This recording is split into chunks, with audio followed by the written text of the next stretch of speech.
বিসমিল্লাহির রহমানির রহিম। সুপ্রিয় শিক্ষার্থী, আসসালামু আলাইকুম। এখন আমরা যে বিষয়টা নিয়ে আলোচনা করব সেটা হলো লম্বাংশের সাহায্যে লব্ধি নির্ণয়। এখন কথা হলো লম্বাংশ জিনিসটা কি। লম্বাংশ জিনিসটা হলো একটা ভেক্টরকে যদি আমরা দুটি উপাংশে এমনভাবে বিভক্ত করি যে উপাংশ দুটো যদি পরস্পরের সাথে লম্বাংশ হয়, তাহলে এই ঘটনাটাকে আমরা বলতেছি লম্বাংশ। তাহলে ধরে নাও একটা বল, এটা হলো একটা বল। এই বলটাকে আমরা দুইটা উপাংশে বিভক্ত করব। আমি এখানে একটু অঙ্কন করে দেখাই।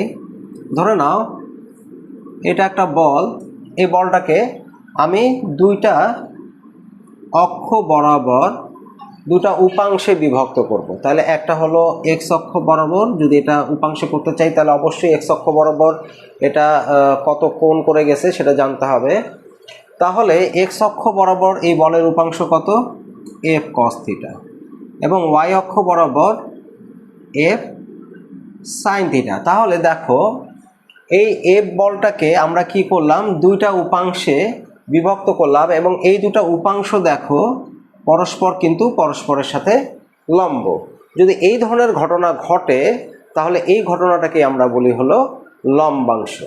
তাহলে এই লম্বাংশের মাধ্যমে আমরা কি করতে পারি, লব্ধি নির্ণয় করতে পারি। মানে এই যে দুটা বল যদি একটা বস্তুর উপর ক্রিয়া করে তাহলে বস্তুটার রেজাল্ট কি হবে, মানে বস্তুটা কোন দিকে যাবে, বলটি ক্রিয়ার ফলে বস্তুটা কোন দিকে যাবে, বা দুটা বল ক্রিয়ার ফলে বস্তুটা কি অবস্থায় থাকবে, সেই জিনিসটা আমরা এখানে লম্বাংশের মাধ্যমে বের করার চেষ্টা করব।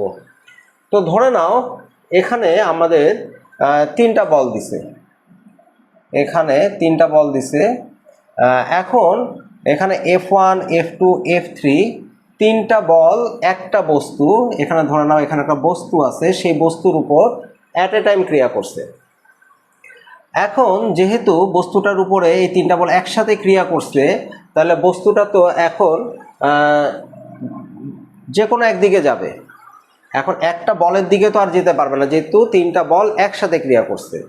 যদি একটা বল ক্রিয়া করতো তাহলে একদিকে যে কোনো একদিকে হয়তো যেতে পারতো, কিন্তু যেহেতু তিনটা বল একসাথে ক্রিয়া করছে তাহলে এই তিনটা বলের সমন্বয়ে একটা নতুন একটা বল এই বস্তুটার উপর প্রযুক্ত হবে। তখন ওইটার উপর ডিপেন্ড করে এই বস্তুটা একটা নতুন বলে যাবে, সেই বলটা হলো আমাদের সেই লব্ধি। তাহলে এই লব্ধিটা আমরা এখন কিভাবে নির্ণয় করব? আমরা তো এখানে একটা বল দেখলাম, এখন একসাথে তিনটা বল করছে। তাহলে কি করতে হবে, এই তিনটা বলকে পৃথক পৃথকভাবে তিনটা আমরা উপাংশে, মানে একবার এই বলকে অনুভূমিক উপাংশ উলম্ব উপাংশে বিভক্ত করব, তারপরে এটাকে করব অনুভূমিক উলম্ব, আবার এই বলটাকে অনুভূমিক উলম্ব উপাংশ করার পরে তারপরে আমরা লব্ধি নির্ণয় সূত্র বের করে তাহলে সেই জিনিসটা আমরা বের করতে পারি, মানে লব্ধিটা কোন দিকে যাবে সেটা বের করতে পারি। তো আসো আমরা দেখি আসলে এটা কিভাবে করা যায়। তো এটার জন্য আমরা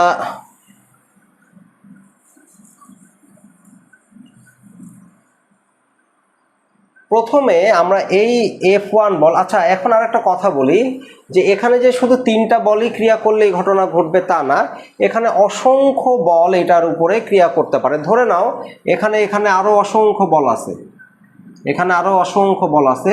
ধরে নিলাম এখানে n সংখ্যক ফোর্স, Fn সংখ্যক ফোর্স এখানে ক্রিয়া করছে। তাহলে এখানে Fn সংখ্যক মনে করো যে কি আসবে, উপাংশ এখানে আমরা পাবো। তাহলে এখানে আমি আপাতত তিনটাতে বুঝে দিচ্ছি, তোমাদের এখানে যদি চারটা থাকে, পাঁচটা থাকে, ছয়টা থাকে, যতগুলো বলেই থাকুক না কেন তোমরা কিন্তু একই সিস্টেমে করতে পারবা। তো আপাতত আমি তিনটা সিস্টেমে দেখাচ্ছি, পরবর্তীতে মনে করো যে তোমরা চাইলে সেটাকে এক্সটেন্ড করতে পারো। তাহলে ধরে নাও এই এফ বলটা আমাদের এক্স অক্ষের সাথে থিটা কোণ করে আছে। তাহলে এই এফ যে বলটা আছে সেই বলের অনুভূমিক উপাংশ কি হবে, F1 বলের অনুভূমিক উপাংশ, আমরা অনুভূমিক যেটা সেটা যেহেতু এখানে এক্স অক্ষ দ্বারা আমরা ইন্ডিকেট করছি, তাহলে এখানে অনুভূমিক তাহলে 1x দিচ্ছি। তাহলে কি হবে, অনুভূমিক উপাংশ বের করার নিয়ম হলো যে বলকে আনবো সেই বল, তারপরে কস, এবং যেদিকে আনতেছি তার সাথে যে কোণ উৎপন্ন করে সেটা। তাহলে F1 বলের অনুভূমিক অংশ আমরা পেয়ে গেলাম। একইভাবে F2 বলের অনুভূমিক উপাংশ কি হবে? F2x। তাহলে কে কোন বল আসবে? F2 বল আসবে, কস আসবে, এবং F2 বলটা কত কোণে ক্রিয়া করছে? x অক্ষের সাথে θ2 কোণে, তাহলে এখানে θ2। একইভাবে F3 বলের অনুভূমিক উপাংশ F3x, এখানে হবে F3 cos, এবং F3x এর সাথে θ3, এই কোণে আমরা উপাংশটা পাইলাম, অনুভূমিক উপাংশ পাইলাম। এখন যেহেতু এটা কি লম্বাংশ, তার মানে অনুভূমিকের উপরে লম্ব বরাবর আরেকটা থাকবে লম্ব, যে আমাদের অক্ষ যেটা আছে এখানে y অক্ষ, সেটা, তাহলে উলম্ব উপাংশ। এখন আমরা কি করব? আবার F1 বলের উলম্ব উপাংশ, তাহলে y অক্ষ বরাবর যেহেতু এটা নিছি, তাহলে F1y উলম্ব যখন থাকবে তখন কি হবে? আমরা সাইন নিব এবং যে কোণে থাকবে এটা সেই কোণ থিটা। তারপরে F2 বলের উলম্ব উপাংশ আমরা কি পাবো? F2y, তাহলে এখানে হবে F2 সাইন θ1। আবার F3 বলের উলম্ব উপাংশ কি হবে? F3y, এখানে হবে F3 সাইন, ও আচ্ছা এখানে θ2 হবে, আর এখানে সাইন θ3। তাহলে এই যে আমরা উলম্ব উপাংশগুলো পেয়ে গেলাম। এখন যদি এখানে একাধিক বল থাকতো, তাহলে এখানে ধরে নাও আমরা এখানে ডট ডট দিয়ে দিলাম, এটাও ডট ডট, মানে এখানে যতগুলো বলবে ততগুলো অনুভূমিক, যতগুলো বলবে ততগুলো উলম্ব উপাংশ আমরা এখানে পাবো। আচ্ছা, এখন কথা হলো যে এই যে বলগুলোর কারণে একটা কি হবে? লব্ধি তৈরি হবে। তাহলে এই লব্ধিটাও তো, যেটা লব্ধি তৈরি হবে সেটাও তো অনুভূমিকের সাথে একটা কোণ করে যাবে, আবার উলম্বের সাথেও তো একটা কোণ করে যাবে, তাই না? তাহলে এই লব্ধিরও অনুভূমিক বরাবর উপাংশ। তাহলে আমরা ধরে নিলাম এই যে বলগুলো ক্রিয়ার ফলে, মানে F1 F2 F3 আরও যদি কোনো বল আসে, তাহলে সেই বলগুলো ক্রিয়ার ফলে যে লব্ধিটা তৈরি হবে সেই লব্ধির মান হলো r। তাহলে এই r লব্ধি অনুভূমিকের সাথে যদি থিটা কোণ করে যায়, তাহলে লব্ধি R1 বলের, লব্ধি R1 এর, লব্ধি R এর অনুভূমিক উপাংশ, অনুভূমিক উপাংশ, উপাংশ কত হবে? এখানে আর এক্স দিতে পারো, কে গেছে আর, এখানে লব্ধি আর এর অনুভূমিক উপাংশ এক্স অক্ষ বরাবর যেহেতু, তাহলে কি লিখবো? আর আসবে, তারপরে কি আসবে? কস, এবং এদের মধ্যবর্তী কোণ কত ছিল? এই যে এই কোণটা কত ধরছিলাম আমরা? এই কোণটা আমরা ধরছিলাম থিটা, তাহলে এখানে থিটা দিব। ক্লিয়ার? আচ্ছা, এরপরে লব্ধি আর এর উলম্ব উপাংশ আর ওয়াই কত আসবে? আর উলম্ব হলে কি হবে? Sine theta. ঠিক আছে? আচ্ছা, এখন আমরা যে লব্ধি বলের যে মানটা নির্ণয় করতে হবে সেটা আমরা কিভাবে নির্ণয় করব? তাহলে আমরা যখন দুইটা বল একটা বস্তুর উপর ক্রিয়া করে, তাহলে তাদের লব্ধির মান নির্ণয়ের যে সূত্র, সেই দুটা বল যদি একটা যদি পি আর একটা যদি কিউ বল হয়, এবং এদের মধ্যবর্তী কোণ যদি আলফা হয়ে থাকে, তখন আমরা এদের লব্ধির মান নির্ণয় করার জন্য যে সূত্রটা দেখছিলাম সেটা কি দেখছিলাম? P square q square 2pq cos alpha, তাই না? এবং এই আলফার মানটা কোনটা? এটা হলো পি এবং কিউ এর মধ্যবর্তী কোণ, পি আর কিউ এর মধ্যবর্তী কোণ হলো আলফা। এখন দেখো একটা জিনিস খেয়াল করে দেখো, এখানে আমরা লব্ধির যে দুইটা উপাংশ এখানে আমরা আছে, লব্ধি তো না, আমাদের যে বলগুলো আছে, বলের যে উপাংশগুলো নিছি সব উপাংশগুলো কি এক্স অক্ষ বরাবর পড়ছে, এবং বাকি উপাংশগুলো যেটা উলম্ব উপাংশ সেটা কি ওয়াই অক্ষ বরাবর পড়ছে। তাহলে এদের মধ্যে যে কোণটা, সেটা কোণের মান কত? সেই কোণের মানটা হলো আমাদের 90 ডিগ্রি। তাহলে আমাদের এক্ষেত্রে কিন্তু এই জিনিসটা আর লিখার দরকার নাই, কারণ cos 90 ডিগ্রির মান হলো 0। আচ্ছা, তো আসো এখন আমরা এখানে দেখি অনুভূমিক উপাংশগুলোর আমাদের সমষ্টি কত আসতেছে। তার মানে এটা তো লব্ধি অনুভূমিক উপাংশ। তাহলে লব্ধি কখন হয়? লব্ধি মানে অনুভূমিক উপাংশ বরাবর যতগুলো বল আছে সবগুলোর সমষ্টি, তাই না? সবগুলোর আমরা সমষ্টি করলে যেটা পাবো সেটাই। তাহলে এখানে এখন আর এক্স মানে কি? আর cos থিটা। তার মানে অনুভূমিক বরাবর কতগুলো বল আছে দেখো তো, এই যে এগুলো সব না। তাহলে এখানে আমরা কি লিখতে পারি? F1 cos theta 1 plus F2 cos theta 2, F3 cos theta 3। তারপর আরও যদি বল আসে, যতগুলো বল আসবে ততগুলো। একইভাবে আর ওয়াই বা আর সাইন থিটা, উলম্ব বরাবর যতগুলো বল আছে সবগুলোর যোগফল সমষ্টি। তাহলে এটা যেহেতু লব্ধি, তাহলে লব্ধি মানে তো সমষ্টি, সব বলের সমষ্টি। তাহলে এখানে কি হবে? F1 sine theta 1, F2 sine theta 2, F3 sine theta 3 dot dot dot. এখন আমরা কি করতে যাচ্ছি? এই দুটা উপাংশে যে আছে সেই দুটা উপাংশের কারণে যে বলটা আমরা পাবো, লব্ধি বলটা পাবো, সেটা বের করতে যাচ্ছি। তাহলে এই যে আমাদের যে উপাংশ দুটো আছে, লব্ধি উপাংশ দুটা, সেই উপাংশ দুটা কি পরস্পর 90 ডিগ্রি করে ক্রিয়া করার কারণে আমরা এই জিনিসটা লিখবো না, এটা 0 হবে। তাহলে আমরা কি লিখবো? আমরা এখন লব্ধি যে মানটা সেটা কি লিখবো? আর এক্স স্কোয়ার আর ওয়াই স্কোয়ার। তো আর এক্স আর আর ওয়াই যেটা পেলাম সেটা এখন আমরা এখানে লিখে দিই।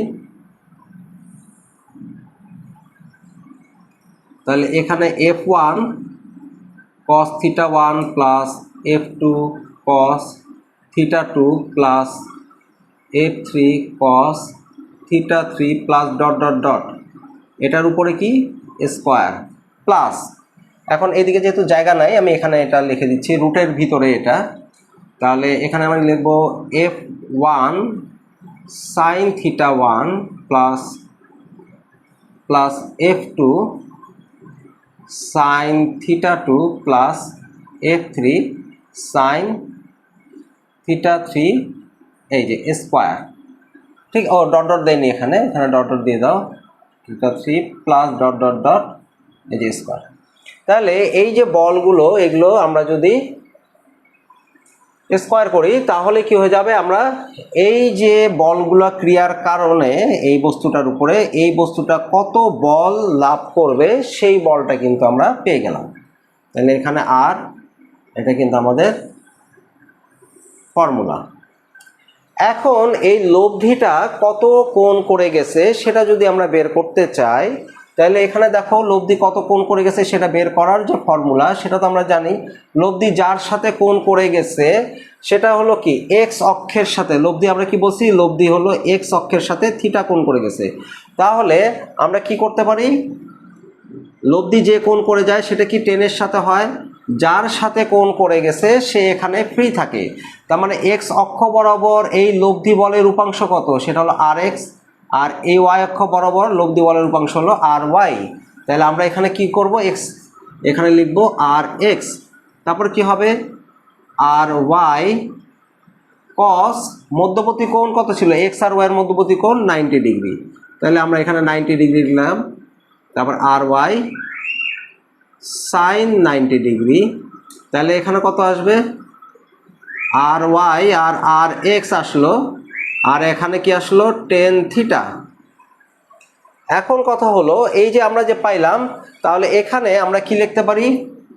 Theta equal to tan inverse R y এর মান কত? আর ওয়াই এর মান আমরা এই যে পাইছি, দেখো f1 sine theta 1 plus f2 sine theta 2 plus f3 sine theta 3 plus dot dot dot, আর নিচে কি হবে? f1 cos theta 1 plus f2 cos theta 2 plus f3 cos theta 3 plus dot dot dot. তো এইভাবে আমরা লব্ধির দিকটা বের করে ফেলতে পারি। তাহলে আমরা আজকে যে জিনিসটা শিখলাম সেটা হলো যে একাধিক বল, সেটা যদি 3টা 4টা 5টা জয়টা বলই হোক না কেন, একটা বস্তুর উপরে যদি ক্রিয়া করে তাহলে তার লব্ধির মান কত হবে এবং এর লব্ধির দিকটা কিভাবে আমরা বের করতে পারবো। তো এটা ছিল আমাদের পুরো একটা থিওরিটিক্যালি জিনিস। এখন আমরা এইটারই আলোকে একটা ম্যাথ করার চেষ্টা করি, দেখি আমরা সেই ম্যাথটা সলভ করতে পারি কিনা এইটার আলোকে।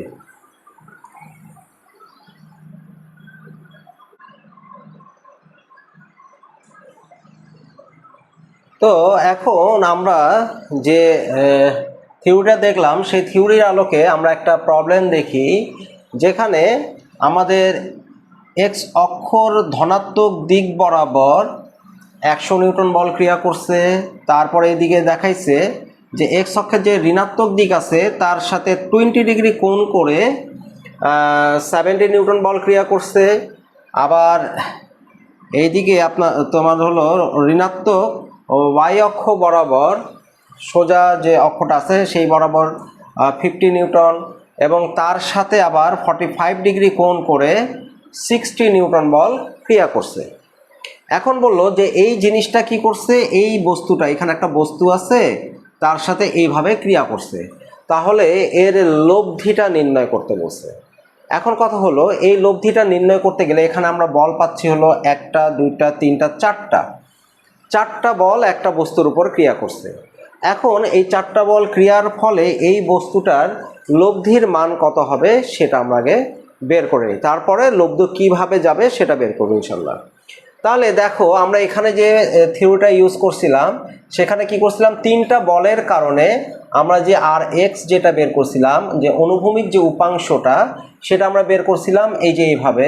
তো আসো আমরা সবার প্রথমে এখানে অনুভূমিক উপাংশটা বের করি। তার মানে আমরা বলে দেই যে ধরি এদের যে লব্ধি, এই অঙ্কটা আমরা যে সমাধানটা করবো সেটা করার জন্য আমরা এটা লিখে দেই যে ধরি লব্ধি আর অনুভূমিক উপাংশের সাথে, এই যে আর এক্স লব্ধি অনুভূমিকের সাথে বা লব্ধি আর এক্স অক্ষের সাথে, লব্ধি আর এক্স অক্ষের সাথে থিটা কোণে যায়। তাহলে থিটা কোণে যদি যায় তার মানে আমরা বুঝে গেলাম লব্ধি যেই দিক দিয়েই যাক না কেন সেই কোণটার মান হবে থিটা, সেটা এক্স অক্ষের সাথে। তাহলে আমরা এইটার যে অনুভূমিক উপাংশ সেটা বের করে নিই। তাহলে আমরা কি লিখতে পারি, আর কস থিটা, মানে এখন লব্ধির অনুভূমিক উপাংশ যেটা আছে সেটা কত হবে, আর কস থিটা, যেহেতু এক্স অক্ষের সাথে বা এক্স অক্ষের বা দিয়ে দিতে পারো এখানে অনুভূমির সাথে,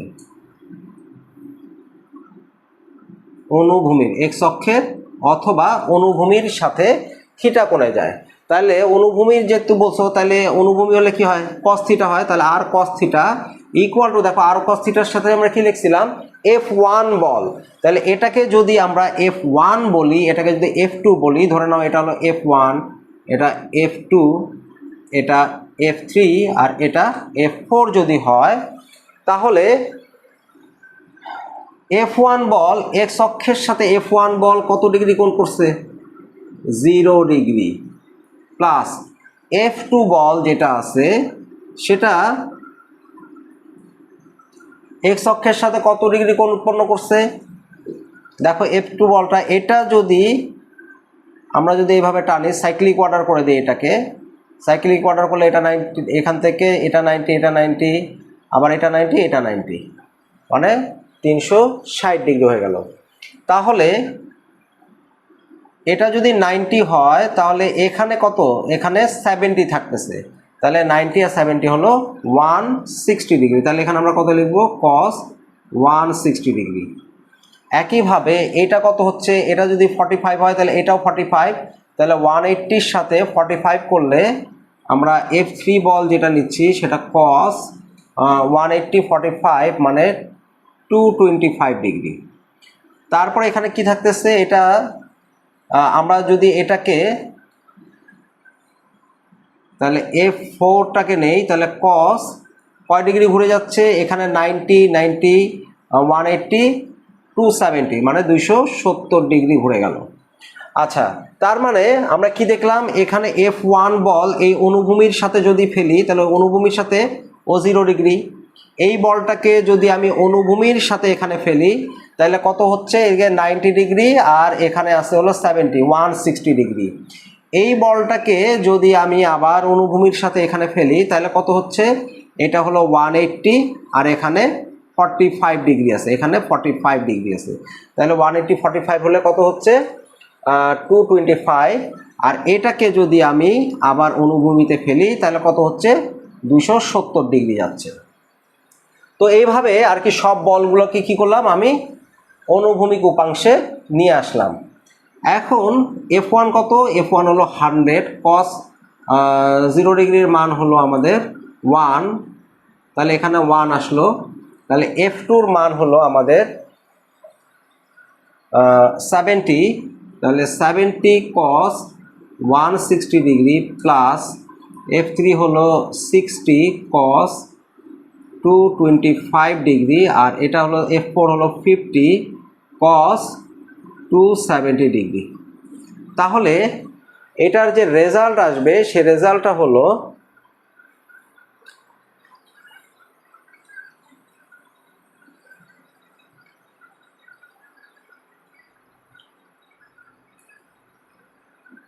হ্যাঁ, তাহলে এটা রেজাল্ট আসতেছে হলো -8.21 এত, এগুলো যেহেতু নিউটনে আছে এটাও কি আসলো, নিউটনে আসলো। আচ্ছা, এখন উলম্ব উপাংশ কি হবে, তাহলে আর সাইন থিটা ইকুয়াল টু কি হবে, F1 sine 0 degree F2 sine 160 degree. Just কি হবে, কোণ টোন সব ঠিক থাকবে, শুধু কসের জায়গায় কি চলে আসবে, সাইন চলে আসবে উলম্ব উপাংশের ক্ষেত্রে। তাহলে F3 সাইন 225 ডিগ্রি আর F4 কস কস হলো সাইন, F4 সাইন 270 ডিগ্রি। আচ্ছা, তাহলে এখানে মানগুলো বসায় দাও। 100 সাইন 0 ডিগ্রির মান তো 0, তাহলে এখানে 0 প্লাস, আচ্ছা এখানে সাইন 0ই লিখি যেহেতু আমরা এখানে মানগুলো বসে দিচ্ছি, sine 0 degree plus 70 sine 160 degree 60 cos 225 degree, ভুল লিখতেছি, সাইন হবে সাইন প্লাস 50 সাইন 270 ডিগ্রি, তাহলে সব সাইন চলে আসলো। আচ্ছা, তাহলে এটার জন্য আমাদের যে রেজাল্ট আসবে সেটা হলো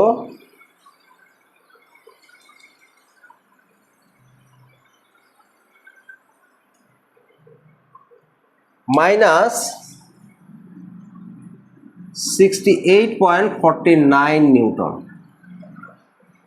এখন আমরা যদি এর লব্ধির মান বের করতে চাই তাহলে আর সমান সমান আমরা কত জানি, √, জাস্ট এটার স্কোয়ার আর কস থিটা তার উপরে স্কোয়ার, এই যে লব্ধির মান আমরা বের করছিলাম, দেখো লব্ধির মান বের করতে হয়। আর পাশেরগুলো কেন লিখবো না, কারণ ওই যে আমরা যে কস যে আলফার মান থাকে সেটা কি, এই দুটা পরস্পর অক্ষ দুটা যেহেতু পরস্পর লম্ব, তাহলে কস আলফার মান যেহেতু 90, তাহলে কস আলফা 0 হয়, ওই জন্য আমরা ওর পাশে যেটা থাকে লব্ধি নির্ণয়ের জন্য সেটা লিখি না। তাহলে আমরা এই যে লব্ধি সূত্র যেটা সেটা আলোকে আমরা লিখতেছি আর এক্স সমান সমান আমরা কত পাইলাম, এটা মানে কি আর এক্স আর এটা মানে কি আর ওয়াই, তাহলে cos থিটা স্কোয়ার প্লাস আর সাইন থিটা স্কোয়ার। তাহলে এখানে আমরা পাইলাম হলো আর cos থিটা হলো -8.21 স্কোয়ার প্লাস এটার মান পাইলাম হলো -68.49 তার উপরে স্কোয়ার। আচ্ছা, তাহলে আমাদের রেজাল্ট আসতেছে হলো, দেখি কত আসে,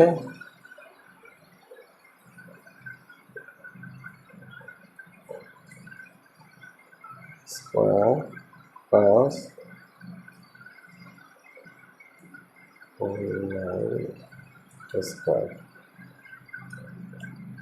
অথবা অ্যান্সার, হ্যাঁ এটা আসতেছে হলো, এর মান আসতেছে হলো 68.98 নিউটন। তাহলে 68.98 নিউটন, আমরা যে লব্ধির মানটা পাইলাম সেটা পাইলাম হলো 68.98 নিউটন। তার মানে এইখানে যে বস্তুটা আছে সেই বস্তুটার উপরে এত বল ও অনুভব করবে।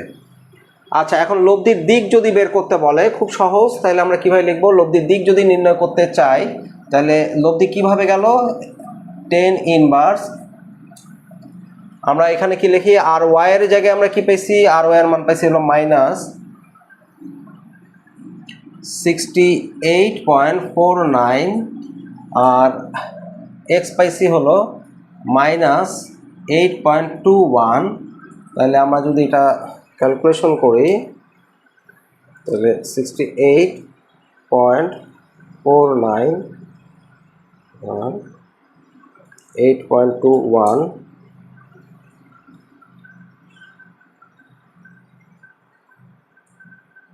হ্যাঁ এটা আস্তে আস্তে 83.16 ডিগ্রি।